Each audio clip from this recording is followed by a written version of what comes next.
Halo, karibu sana. Ningependa nikuletee jambo ambalo litakutia nguvu sana katika maisha yako. Kuna mambo matatu ambayo ni ya muhimu sana. Leo naanza na la kwanza, jinsi ya kuweka mipaka. Usipokuwa na mipaka katika maisha yako, utapata shida sana kufurahia maisha yako, kufanikiwa.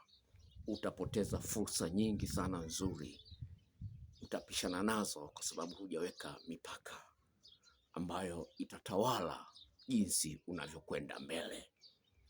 Watu wengi wako pale pale au wanarudi nyuma kimaisha, kimahusiano, hata kiroho vile vile wanarudi nyuma kwa sababu hawajajua umuhimu wa kuweka mipaka. Nimesema kuna mambo matatu makubwa ambayo nitayazungumzia leo. Naanza na la kwanza ambalo ni muda. Usipokuwa na mipaka katika muda, utapata shida sana. Hebu fikiria, kwa wale ambao wamepitia mtihani uwe ni wa chuo, uwe ni wa shule ya msingi, unaambiwa mtihani huu ni wa saa moja. Nilikuwa naongea na dada mmoja mwezi uliopita, anasema dokta, maswali yaliyobakia ni matatu. Na yote nilikuwa nayajua, lakini muda ulikuwa umeisha. Anasema maswali yalikuwa yamebakia ni matatu, lakini muda wa mtihani ulikuwa umeisha. Watu wengi hawatoi kipaumbele kwenye muda kwa sababu hawafahamu thamani yake. Hebu fikiria, Samia atangaze mabenki yote yampe kila Mtanzania milioni 10, lakini uende saa za kazi za benki. Sasa benki inafungwa saa 10, umefika saa 10:30. Hiyo nusu saa ambayo umechelewa kufika pale benki, utakosa hiyo milioni 10. Ile milioni 10 ilikuwepo kweli na ungeweza ukapewa, lakini umechelewa nusu saa, umekuta wamefunga benki. Hapo unaweza kuona jinsi gani muda ni wa muhimu sana na watu wengi wanalipuuzia hilo. Sasa kwambie ndugu mpendwa, ni kwamba usipojiwekea mipaka ya muda katika maisha yako, utalaumu watu, utalaumu mazingira ulionayo, lakini ni kwamba umepishana na fursa nyingi sana ambazo huzijui kwa akili yako. Sasa hebu fikiria mawazo yako, unawaza nini? Unapoteza muda kwenye mawazo tu peke yake. Watu wengi wanapoteza muda wao kuwaza mambo ambayo hayana maana. Unamwaza mtu sijui kakufanya nini, kakusema nini, kakufanya nini, kanini. Unapoteza muda ambao ungeweza ukakutanisha na fursa ambayo ingekusaidia katika maisha yako.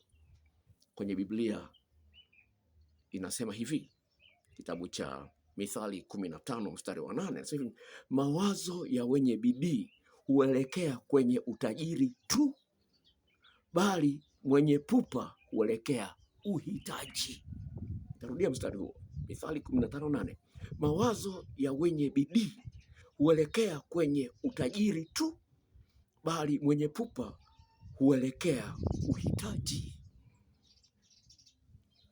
Hebu fikiria muda unaotumia sana kuangalia tamthilia, kusogoa, au hata kwenye mtandao.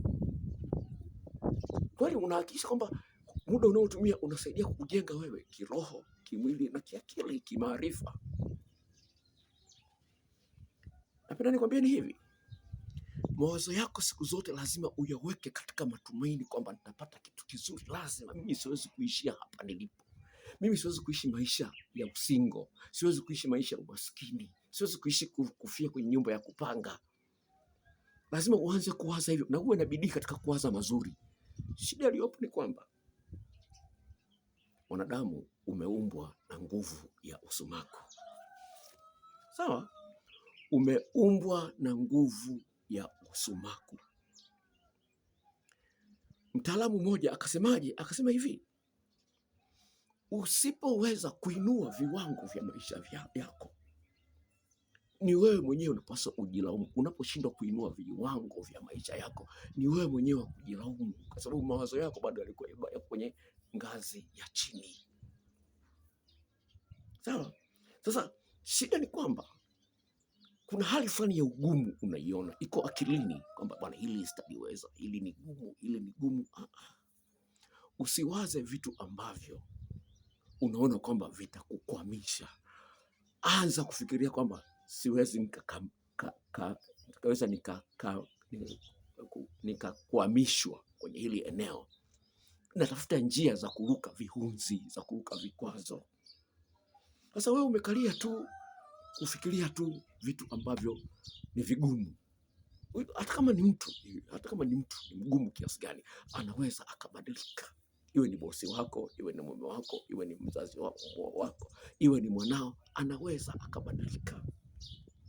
Sasa mstari mwingine kwenye Biblia unasema hivi: sadaka ya mtu mbaya ni chukizo kwa Bwana, bali maombi ya mtu mnyofu ndiyo furaha yake. Kwenye video iliyotangulia nimesema hivi: mawazo yako ni maombi. Upende usipende, mawazo yako mbele za Mungu ni maombi. Kwa ni jambo la msingi sana ujiwekee mipaka katika swala la muda. Usiruhusu kitu chochote, usiruhusu mtu yoyote awaye yote akupotezee muda wako bila kuwa na jambo la maana la kufanya au la kusikiliza, kwa sababu Biblia inasema kwamba imani huja kwa kusikia, na kusikia ni kwa neno la Kristo. Sasa kuna mambo ambayo utayasikia, sio lazima iwe kwenye Biblia. Unaweza kukutana na mtu akaongea kitu akasema nikifanyia kazi kweli nitafika mbali. Kwa ni jambo la msingi ujipange katika maisha yako kuwekea mipaka matumizi ya muda wako. Usiruhusu mtu akupotezee muda, usiruhusu jambo lote lisilo la maana likakupotezea muda.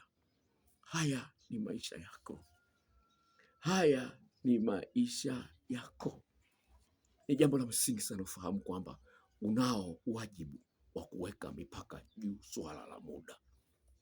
Ukilipotezea, napenda kuambia utapishana na fursa nyingi sana sana sana. Sasa kwa kumalizia, ili wewe uweze kuwa sumaku ya kuvuta mazuri, sawa? Ili wewe uweze kuwa sumaku ya kuvuta mazuri, weka mazuri mengi ndani ya moyo wako. Sasa usikae kuwaza tu mabaya uliofanyiwa au mabaya uliokutana nayo.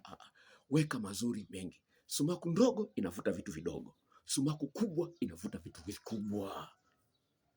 Sasa kwa kadri unavyoweka mambo mazuri, haijalishi kwamba ni kubwa kiasi gani, kwamba mimi nataka niishi kwenye nyumba ya ghorofa, nataka niishi kwenye nyumba ya ghorofa. Nakwambia unaweza ukaishi kwenye nyumba ya ghorofa. Nataka niwe gari la aina fulani, uwezekano huo upo. Napenda kuambia hivi, kuna kipindi mimi mwanangu wa kwanza, sawa? Mwanangu wa kwanza nikamwambia bwana, hapa napaki gari. Sasa kipindi hicho hali yangu ilikuwa nzuri, na kuna siku nitapaki gari. Napenda nikwambie kwamba gari nayoendesha ni ya 3 katika maisha yangu. Nilitaka mwanangu asome, aende shule, asome, awe na elimu kubwa sana. Sina hela. Akatokea mzungu fulani, akasema bwana, tunasali naye. Akasema bwana, kuna mzungu mmoja amekufa, bibi mmoja amekufa kwa Uingereza, anataka kusomesha shule. Kwa hiyo unaifahamu Mwanza Isamilo International School. Isamilo International School kwa mwaka ni milioni 8. Hapo ni shule ya msingi, milioni 8. Sawa, milioni 8. Ukiingia sekondari ni milioni 12. Milioni 12 sekondari. Kijana wangu amesoma hapo shule ya msingi mpaka sekondari. Napozungumzia swala mawazo, nazungumza hadithi paka na panya. Kijana akapata scholarship kwenda New York University.